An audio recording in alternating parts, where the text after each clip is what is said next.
Hello and welcome back to Catboy Gravity. So, it's lecture 2, and we're gonna be discussing firsthand the interior Schwarzschild radius.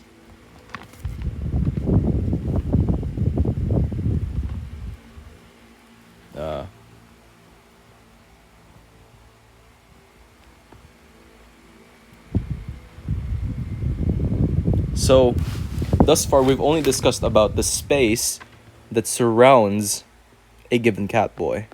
So I have my catboy, and we're only concerned with the space outside him. And we have not yet been concerned about what goes on inside the catboy. So this is roughly what my space looks like for some curve. This is like a visualization of the Schwarzschild radius outside, of course, a spherical catboy. But so far, we've only assumed that the spherical catboy is just that, a very thin hollow shell. So it's a sphere. So I'm gonna embed it in R3. So I'll let C be my catboy, and then I'll embed it in R3. And then it should look like this. I'll center it at the origin, and then I have a radius R1. So that's my catboy in R3. And this is the corresponding metric or look of the geometry around the space-time around that catboy. So it's just a very thin sphere, a set of points that so happen to form a sphere in 3 space. And it's it's invariant in time. So no matter what you do, the geometry does not change unless you change the mass itself. Like for example, if I increase the mass of my object but keep it right below the Schwarzschild radius of the object, or keep the object right above its, or if I keep the radius R of the object above the Schwarzschild radius while increasing the mass, of course, I'm going to get a corresponding deepening, well, quote unquote deepening, in the gravitational well. But we have not yet discussed what exactly goes on inside that sphere, that infinitely thin sphere of points. You could envision a ball instead, but I'll give you a different metric. Okay. So what exactly is our interior Schwarzschild metric? So right before I get into this, I want to discuss a general form of the coordinates used by these metrics. So the interior and the Schwarzschild metric employ a special type of coordinates called Schwarzschild coordinates. And it's described mainly by the line element g equals minus a of t dt plus, a second, let me get my notes.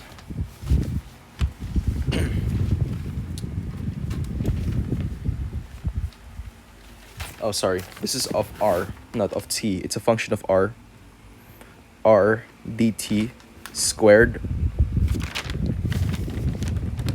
Okay, this is squared. AR squared dt squared plus b of r squared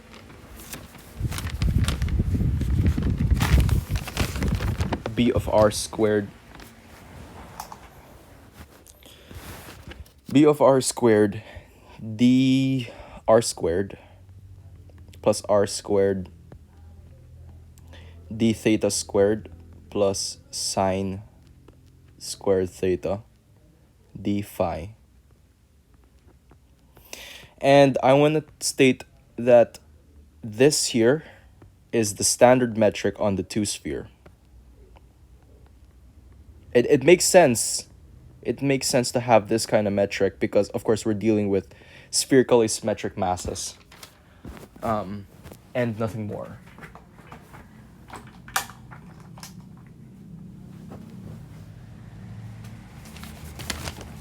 Okay, so this is the standard metric on the 2 sphere.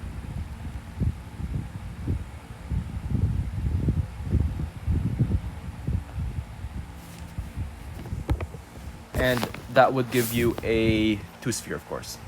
And so the goal, if we want to solve the Einstein field equations for some symmetric mass, is we find AR and BR, B of R.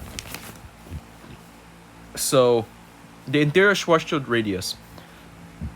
Okay, before we get into that, I'm going to denote G omega to be this over here. So that's G omega is d theta squared plus sine squared theta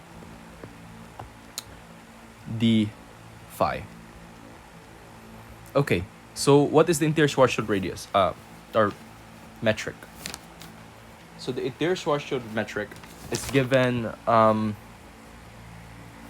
like this.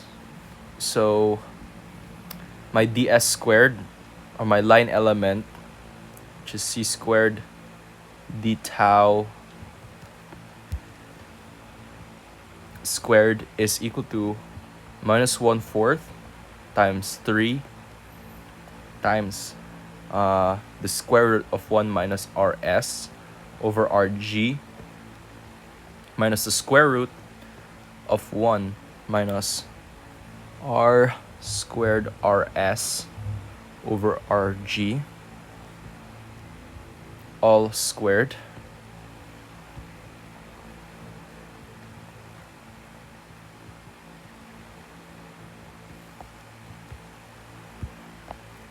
squared c squared dt squared plus 1 minus r squared rs over rg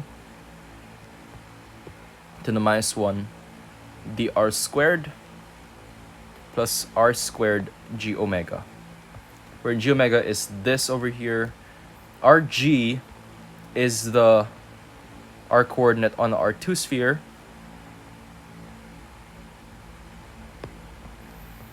and rs, of course, is our Schwarzschild radius.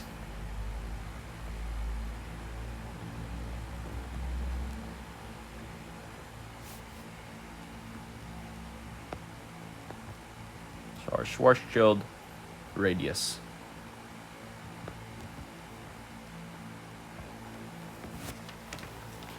So that's the interior Schwarzschild metric. And this time, the thing with this is, okay, I'm gonna write. No, I'm not gonna write it anymore. You guys already know it. So this is only valid for some 0, or r ranging from 0 to r1, where in r1 is the radius of the world sphere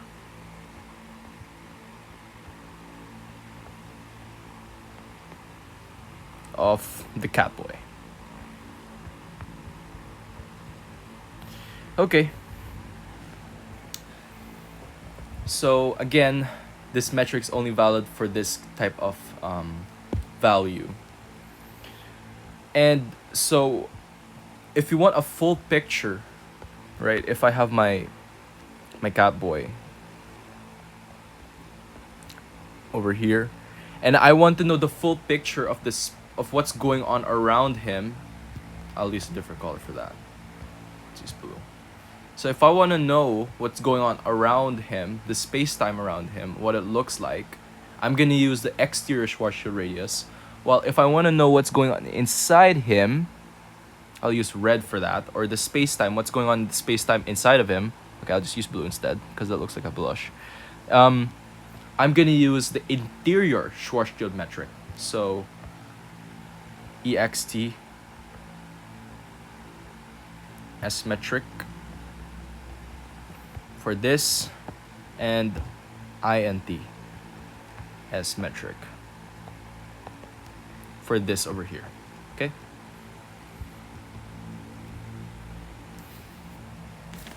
So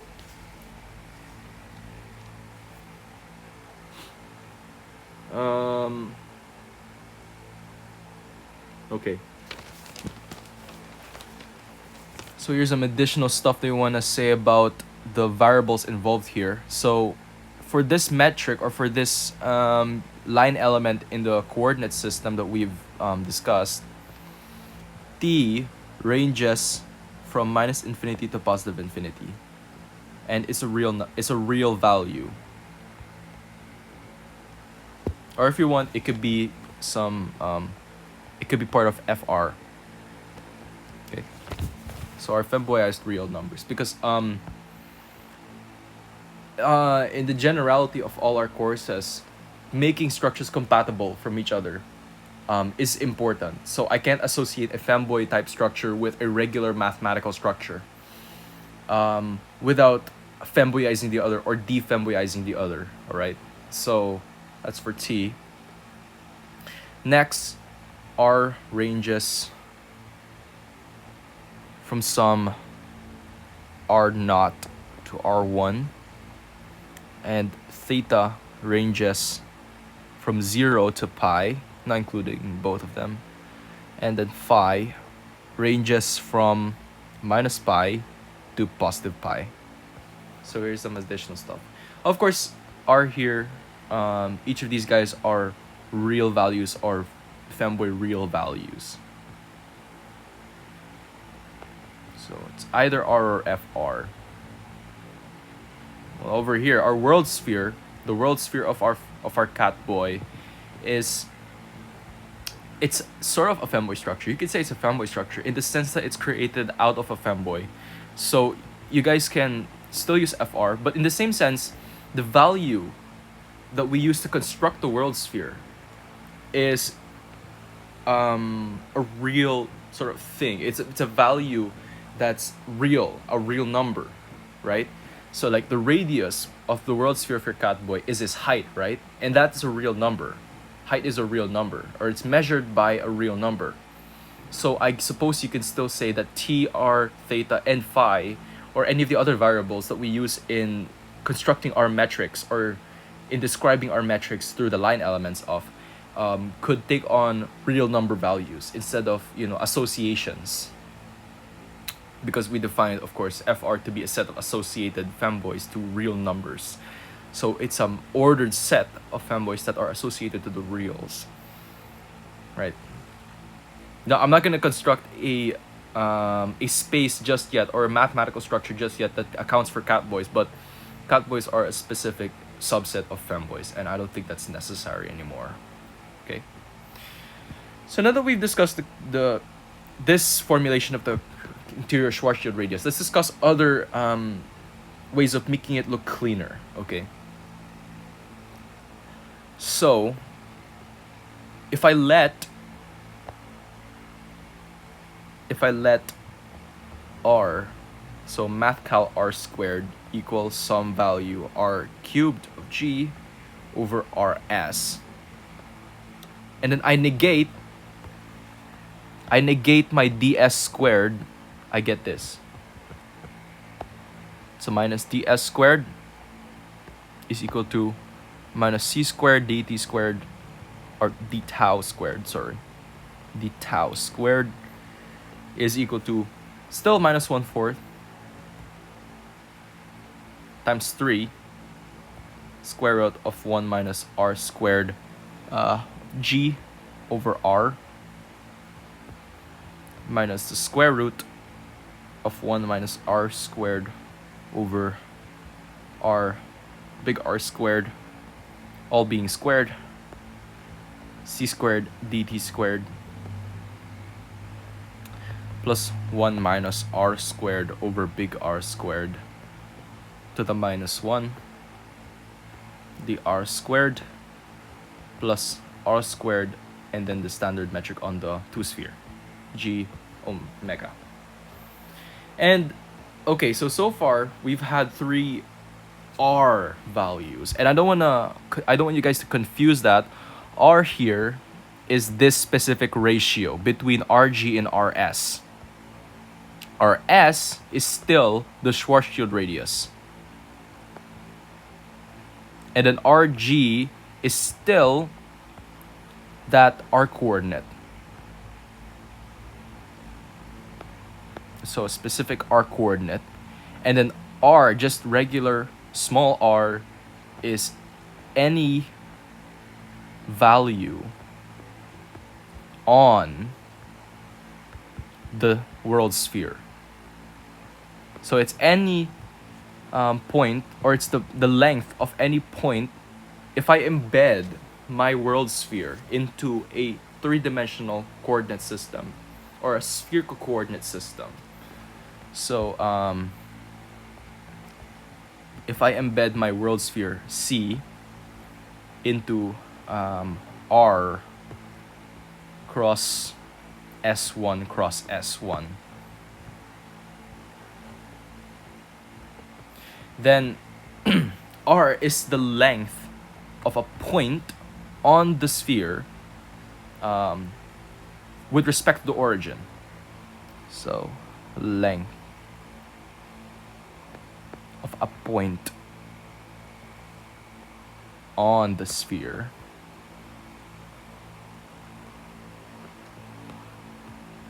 so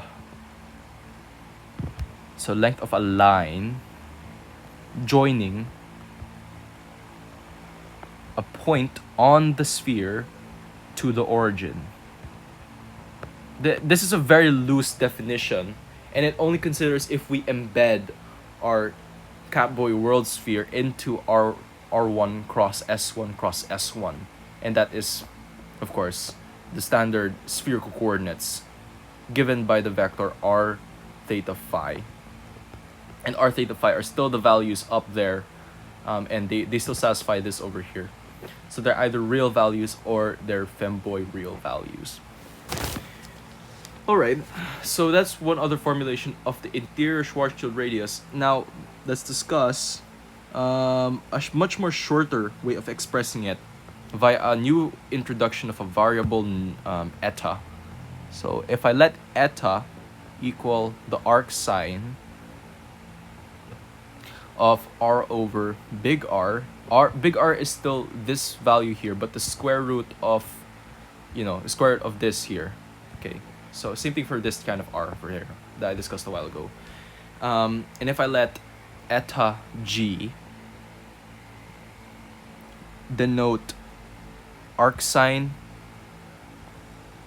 of the square root of the Schwarzschild radius divided by that arc coordinate, then I can express my ds squared much more compactly to be 3 cosine eta g minus cosine eta all over 2, and then being squared, c squared dt squared minus dr squared over cosine squared eta minus r squared times the standard metric on the 2 sphere. And you guys can make the requisite substitutions to return back to either this formulation or to this formulation. Alright. So again, combining an interior Schwarzschild metric and an exterior Schwarzschild metric with the proper boundary conditions at the sphere will tell you what the space-time around the world sphere and inside the world sphere of your Catboy is gonna look like. Okay, so I think the way of matching these two metrics is by saying that well, the arc coordinate of this metric will match the arc coordinate of my interior Schwarzschild metric. Like in the Cartesian formulation of the interior and exterior Schwarzschild radius, we take into consideration the radius of the sphere. The radius is shown there. I'm not gonna give you guys directly what the Cartesian formulation is. I'll leave that as a homework for you guys to derive or search up and study. But the radius of the sphere is still there. It's not in terms of its Schwarzschild radius, but it's literally the radius of the world sphere, which is literally the height. So if I'm gonna use the Cartesian formulation of my interior and exterior Schwarzschild metrics, the way of matching them is by setting the two r's of the two separate metrics equal to each other. So my height is the same, and the thing is, we're not considering how the Catboy ages over time And if they're still in the middle of a growth spurt, or if their height is going to increase, we're not considering that. We're considering them at a particular slice in time, creating the world sphere, and then seeing what the geometry of the space-time around the world sphere is. And again, I must emphasize this a lot, or I can't emphasize this enough. The world sphere, this sphere that I draw all the time, with the whiskers and the cat ears, is not the Catboy himself. This is not the Catboy himself. That's just an aesthetic choice. It is in fact a sphere constructed from the height, right? Or the height of your Catboy. So it's some stick. I'm gonna say it's a stick, or it's some it's a certain distance from the origin, and then I revolve it around all the axis, right? I let it travel or wander around, keeping the same distance from the origin, and eventually it will trace out a sphere, and that is the world sphere. It's not the actual Catboy. The Catboy is not the same as the world sphere. I need to emphasize that. Okay, and this works for not only Catboys. I also want to emphasize that it works for any person. It can work for a regular human. It can work for a girl. It can work for a guy. It can work for a femboy himself. What matters is that we want to study what exactly the geometry is from this kind of thing. All right. All right. So here's another very special case. So what if instead of a very, very extremely thin shell, I'm not saying shell, but we will get into that. What we want to consider this time is literally a shell, a mathematical shell. So let's first define what a shell is. So a shell is a set of two concentric circles. So excuse my poor drawing of a circle or sphere. So this is the three-dimensional analog of the annulus. So recall what an annulus is. The annulus is this. So this is the annulus. And the region over here between those two concentric circles, the shell is a very thin sphere, a very thin sort of ball that's between a set of two concentric spheres. So it's that region between the two spheres, that's the shell. Okay? So I suppose you can describe this as the set of all points x, y, z in R3, such that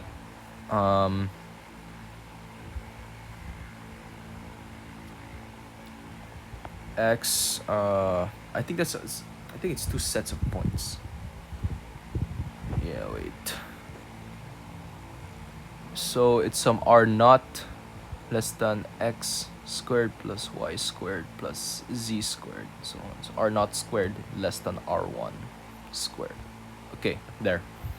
So this is an open this one's an open shell because we're not including the boundary, but if as soon as I put this small line under the inequalities, I get a closed shell. And I think in this following metric we're going to be discussing, I'm going to be discussing about, or we're going to consider a closed shell. Okay. Where is it? Okay.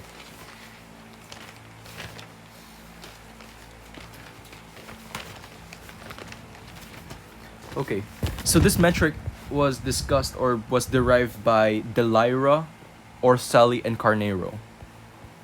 I don't know if that's the pronunciations of their names. De Lyra, Orselli, and Carneiro. I don't know if that's the...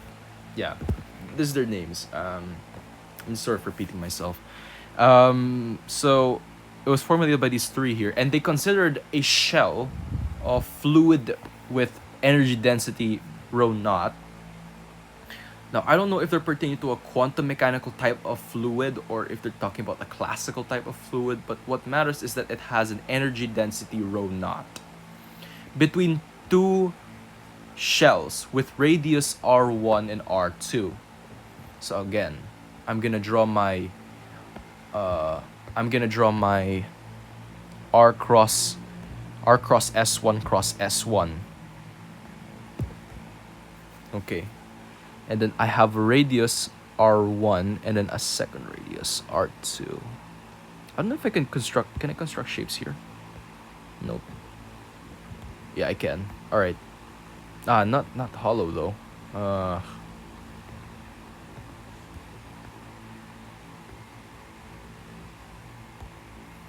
Geometry, objects. Somewhere here. There's gotta be a hollow shape here. How about this? All right, this works. No, this does not work. Delete.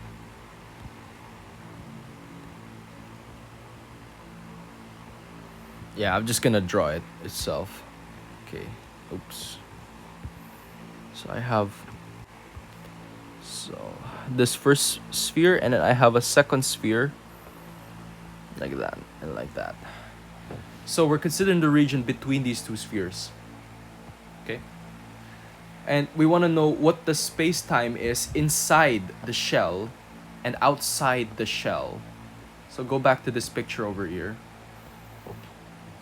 So instead of only one radius, we're considering two radii of two concentric spheres. So before I go any further, I want to rewrite that Schwarzschild coordinate, world line or line element into the following. So consider this type of line element. G is the exp of some 2 nu of r c squared dt squared minus exp of 2 lambda of r dr squared minus r squared g omega. So consider this type of formulation. So this time the goal is, instead of trying to find a of r and b of r, we're trying to find nu of r and 2 lambda of r. So you guys can probably see now that from the exps, you guys can probably think now that it would involve some logarithm, some natural logarithm in the solution.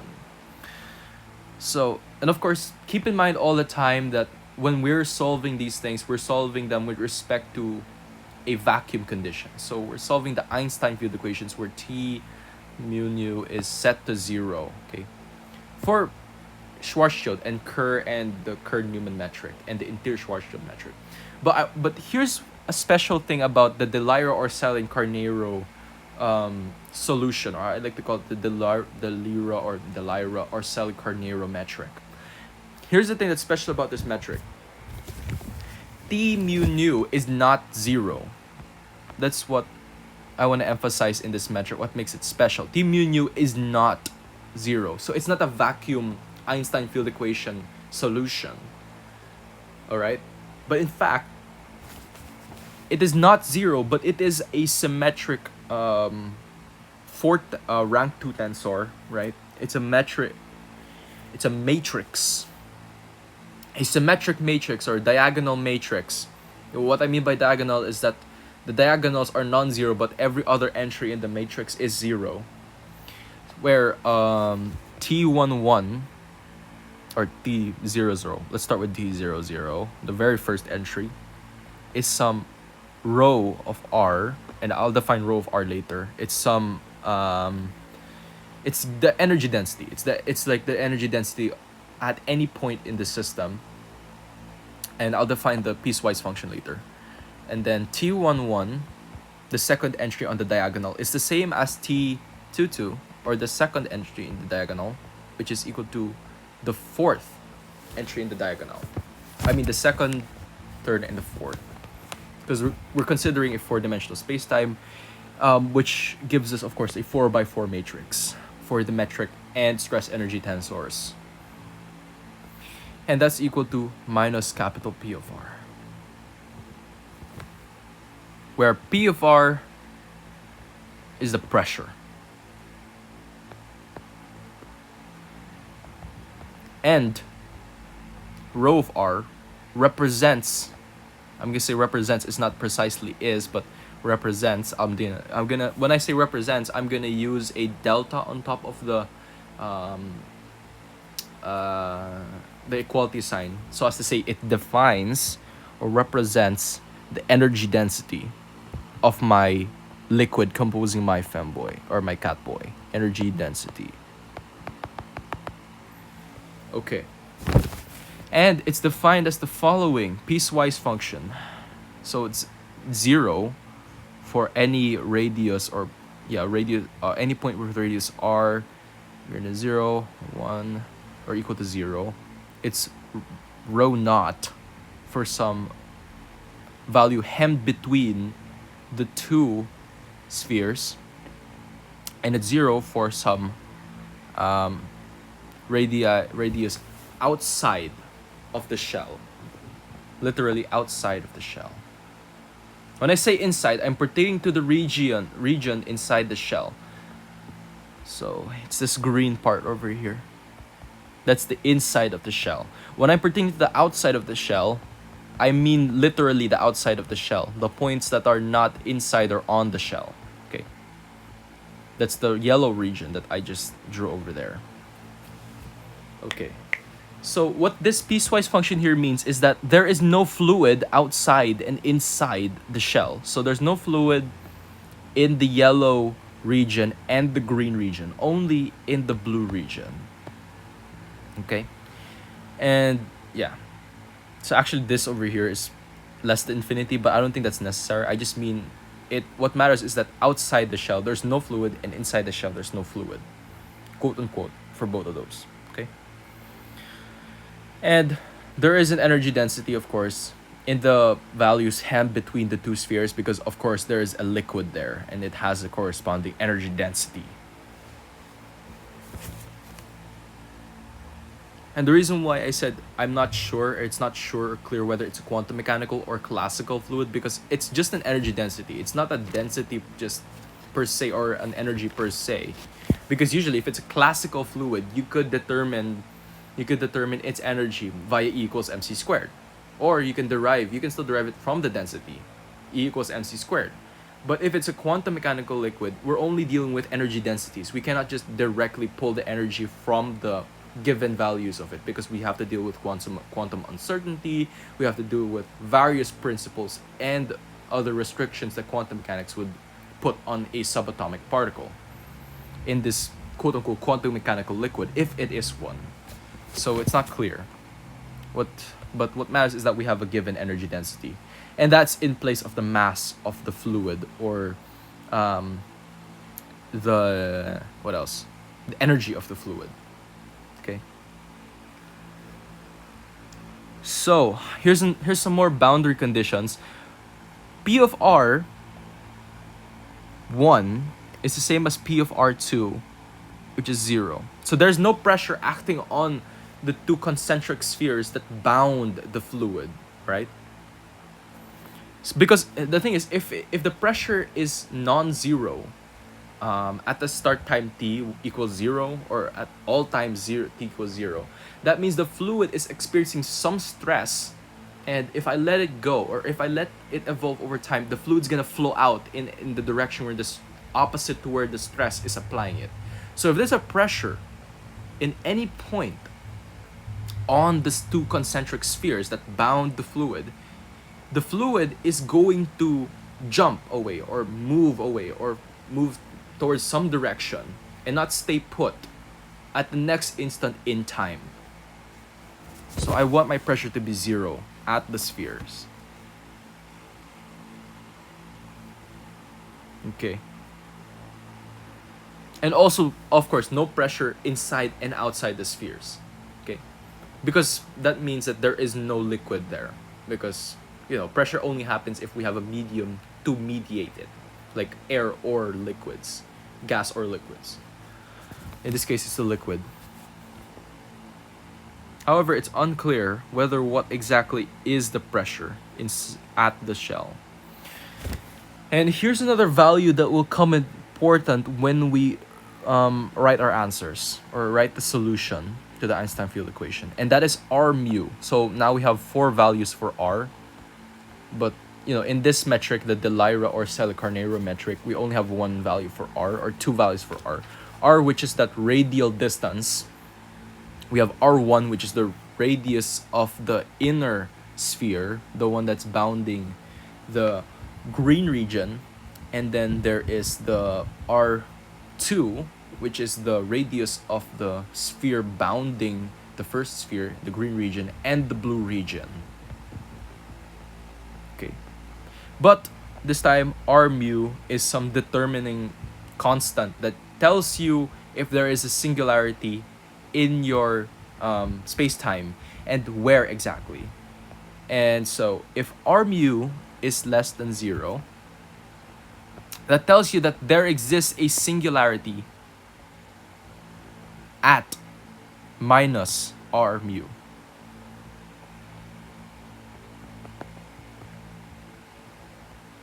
It's not clear what angle precisely, but just it tells you that at some value in r equals r minus r mu, there is a singularity. If r mu is 0, there are no singularities. And that's pretty good. That means your liquid is stable. And then r mu, if r mu is greater than 0, there is a singularity at the origin.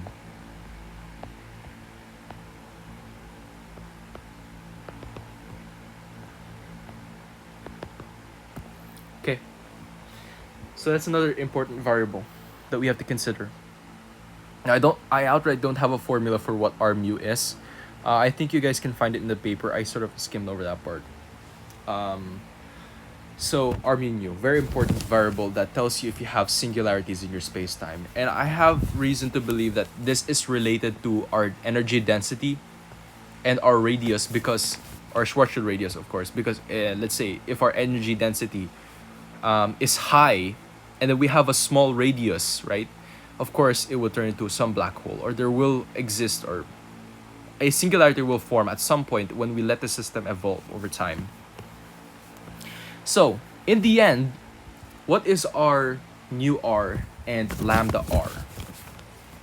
So our nu r and lambda r are the following. So let's first go with lambda r. So lambda of r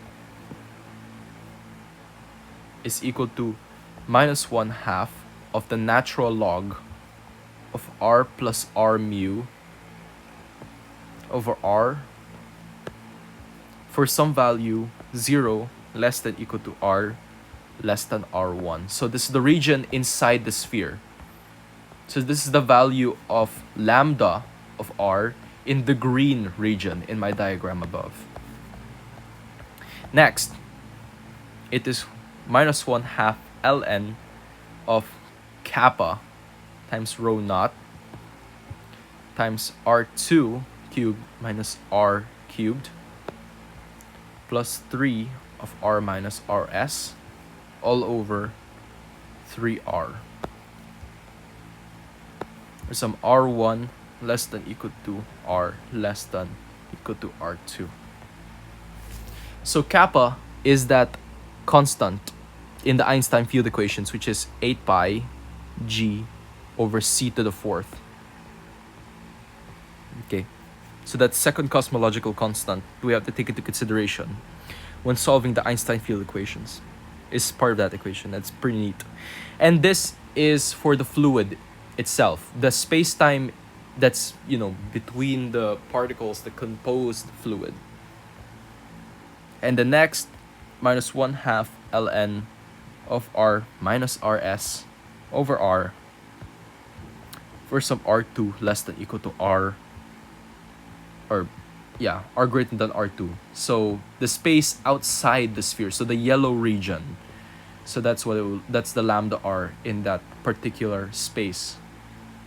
or in that region, or those regions, those specified regions.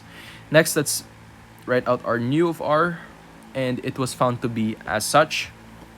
So 1/2 ln of r1 over r2 times r2 minus rs over r1 plus r mu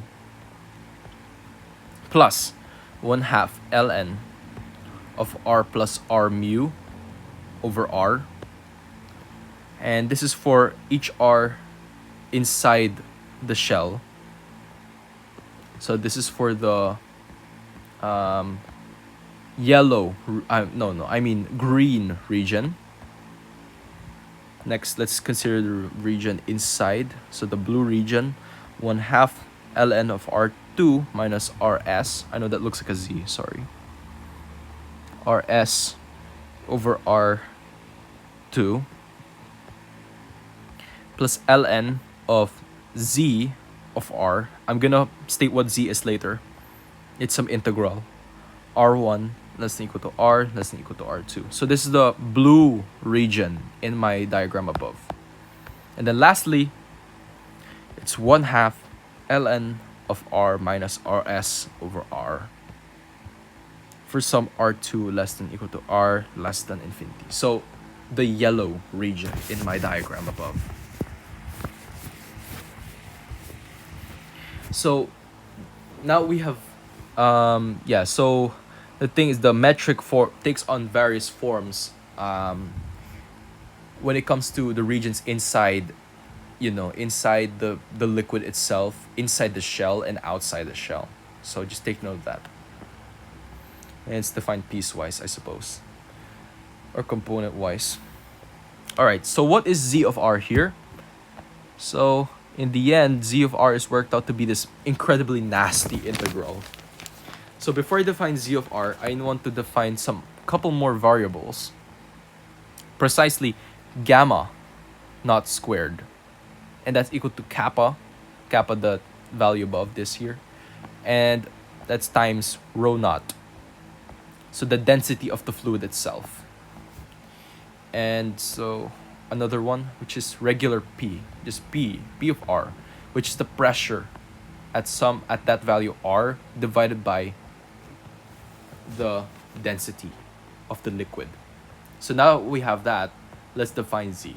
So z of r is equal to the square root, okay, bear with me, the square root of gamma naught squared times r2 cubed minus r cubed plus 3 of r minus rs all over r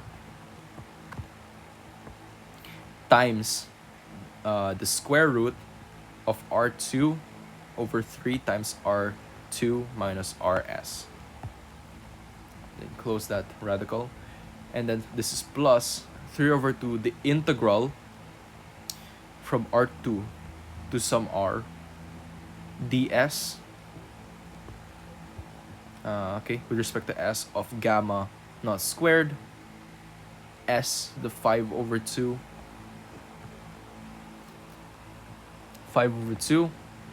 over gamma naught squared times r2 cubed minus s squared plus 3 of s minus r s, all being raised to 3 over 2. So just close that, and then the curly. Yeah, it's an incredibly nasty integral, but that's what they came up with. I hope it's correct. It doesn't really inspire a lot of confidence when your professor says, I hope it's correct. But there's that the Lyra Arcelli-Carnero metric. Okay, so I'm just gonna put it here. D squared is this x of 2 nu of r dt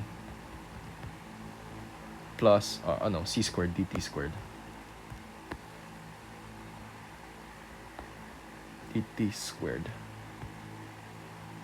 minus exp of 2 lambda of r dr squared plus r squared g omega. And this entire mass is the De Lyra-Orselli coordinator. And it considers this type of spherical catboy. So what can we derive from this? What can we say from this? All right, so this is when we superimpose two, right, or take the difference between the world sheets of two world spheres of two catboys. So I have catboy 1, which is the inner sphere, and catboy 2 in the outer sphere that determines the outer sphere. I want to construct a third catboy that is the difference between the heights of the two. So I take the height of the first one, the second one. Okay, and then excuse me, and then I have a new catboy of the height that's precisely like that.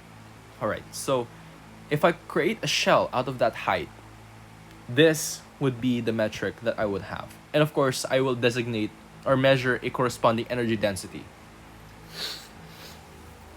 which I believe would be determined by E equals mc squared. We're talking about classical objects, so it doesn't matter here. I know that E is supposed to be like related by this. E squared equals m squared, p squared plus c squared, something like that. But we're considering a classical object with little with mass that's roughly, equal to its square, and it's at rest. So p equals 0. The momentum is 0. Okay. So for any of my students that might think that, oh well, how about momentum and stuff? This stuff is not moving. Okay. If you want to find the energy density, I suppose use E equals mc squared, and then input the corresponding values into this thing in the box, and then you will get the metric for inside and outside your shell-like femboy or catboy. Sorry, keep saying femboy. Okay. So, just upside down, like take a break, take a piss before we get into this one, because we have one last thing to discuss, and we're gonna step away from the complexity and discuss something that's rather simple.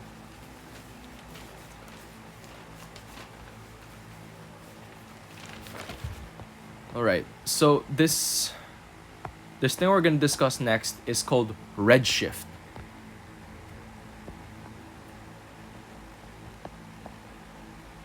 Okay. So what exactly is redshift? So if I have a photon, right? So I have a photon, and then I shoot it near a world sphere of a catboy. All right. So here's my world sphere.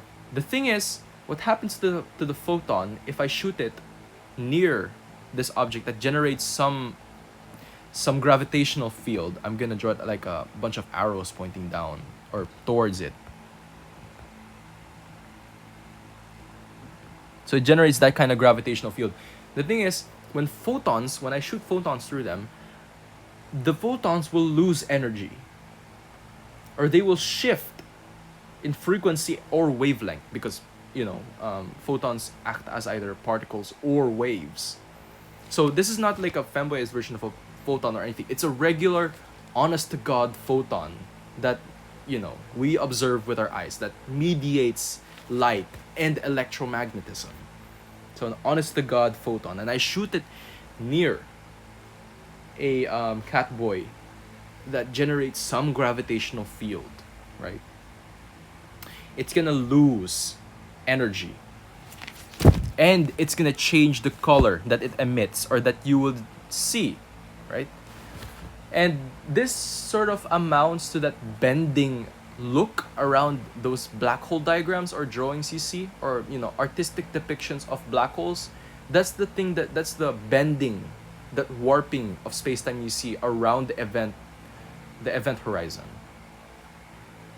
And in the first ever photograph we took of a black hole, a real black hole, I think that was Sagittarius A star, the black hole in the middle of the Milky Way, you see some light around it.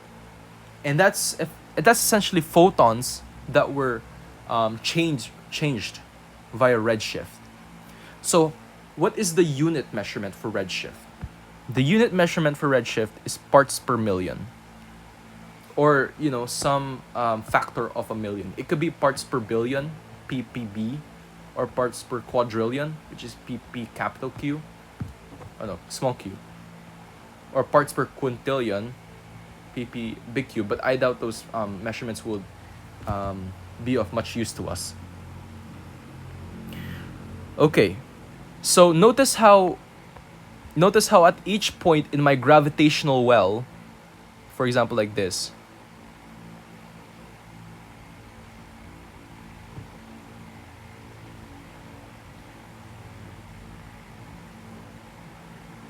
all right, so this is my gravitational well. Notice how at each point here, let's say at this point here, the gravitational potential of a test particle that's located there is different from the gravitational potential experienced by a test particle put over here. Deeper in the well, you have a deeper or larger value for the gravitational potential. And the further you are from the well, let's say this particle over here, the lower your gravitational potential is. Oh wait, I think it's the other way around. Yeah, you're getting pulled, so yeah, either way. So there is some, if I move through it, if I shoot a photon through a gravitational well, there will be a corresponding change in the gravitational potential energy, U. And the redshift, which we denote by Z, it's not Z of R anymore, this is just regular old Z, is determined by this formula. The first approximation gives us delta U over C squared. So where delta U is some U1 minus U2 over C squared. You can think of U1 being the gravitational potential for a photon that's just about to, like if I focus on one photon that I shoot through the system, U1 could be the gravitational potential of that photon that's at the start of the gravitational well, as it's just starting to enter the gravitational well. And then U2 could be the gravitational potential of that test photon as it's exiting the gravitational well and leaving that influence.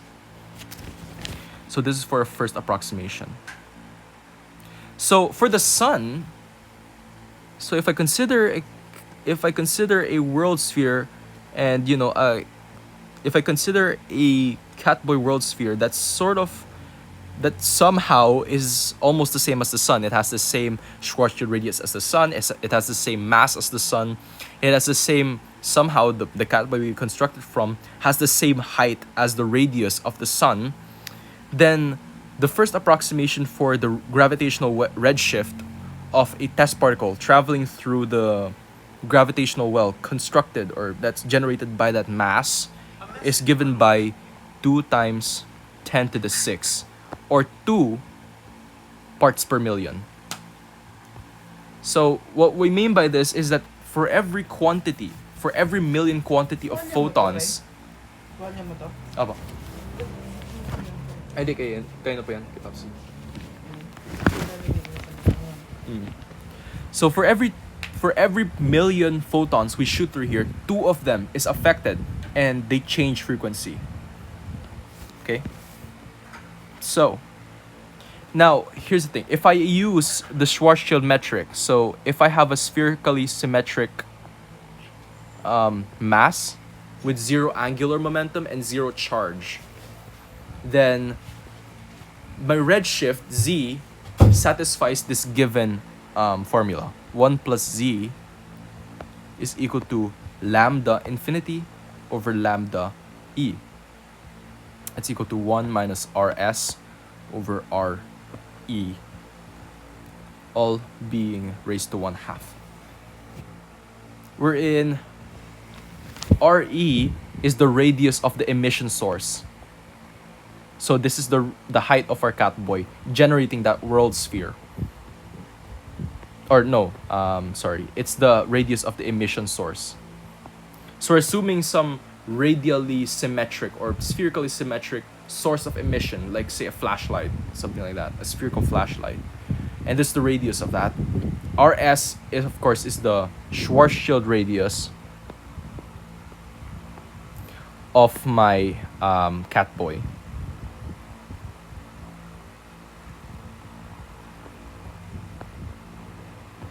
Okay, or the height of my Catboy. Lambda E is the wavelength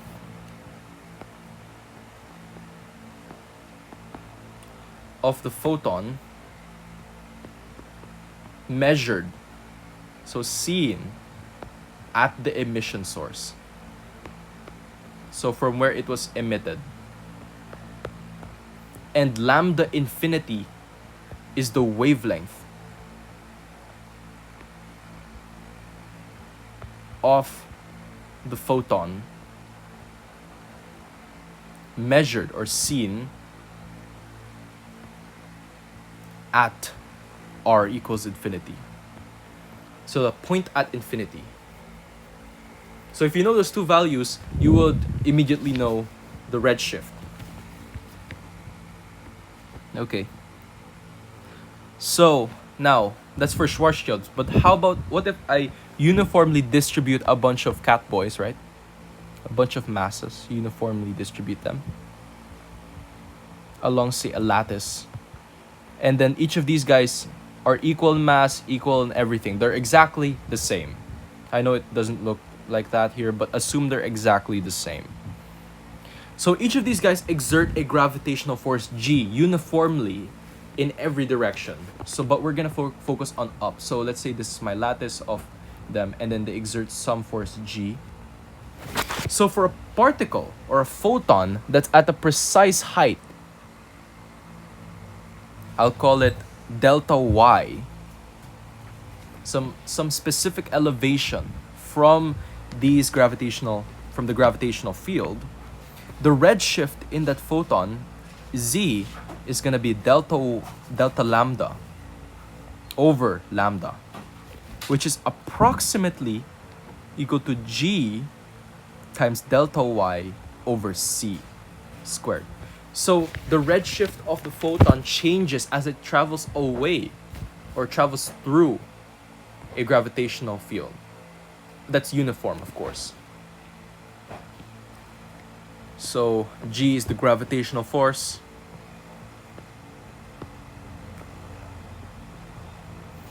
And delta Y is the height.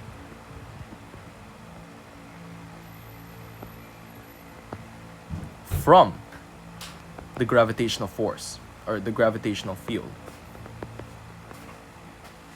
And C squared is, of course, the speed of light. So redshift is a relatively simple idea. We didn't need to employ heavy differential geometry or differential geometric analysis to find it out. But if you guys would want to find out or give a much better approximation for the redshift of a certain photon, then I suppose you guys can employ some methods to find those out, those better series of approximations. So that'll be it for this lecture, and I guess I'll see you guys in the next one.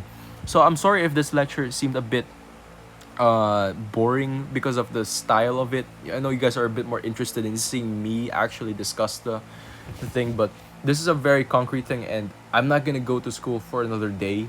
And I've been wanting to do this lecture for a week already, and I just haven't had the right time to record it. So I thought I'd just do it on an iPad and then just draw it instead of actually do it on a whiteboard.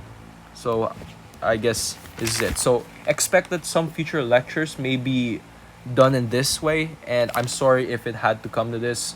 It's just out of necessity that we get these videos out. And so yeah, so I'm not gonna stall you guys any further. I'll see you guys in the next lecture.